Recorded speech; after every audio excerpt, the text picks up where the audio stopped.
Хайде и аз да направя един Shein haul. Започвам с тази четка за прах, която всъщност ми стана много любима. Чисти чудесно, даже повече от чудесно. И продължаваме с още една четка за прах, която всъщност, ако сте решили да си купувате, не дейте, защото е много паянтова и всъщност не върши никаква работа. Не е удобна. Следващото са магнити за котешко око. Средна работа, доволна съм, не мога да кажа, че не съм доволна. Чудесни са за цената си. И продължаваме с форми за изграждане, които, ако трябва да съм честна, не ми харесаха. Изключително нестабилни, изключително тънки, хубаво лепило, но не стават.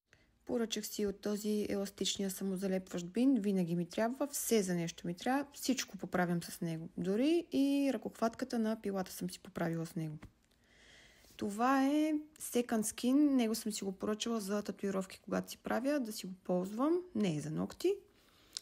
Продължаваме с пододиск, който аз използвам само за скъсяване на форма квадрат, когато имам много за скъсяване.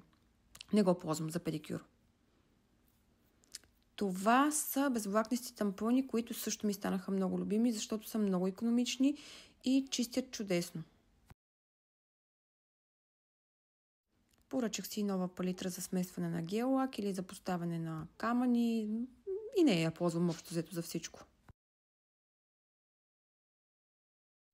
Още един любимец, ако имате болки в лаката или рана на лаката от работа, това ще ви стане много любимо. Подлакътник, мисля, че беше 10 лева или нещо такова. И последното е тази стойка за мостри.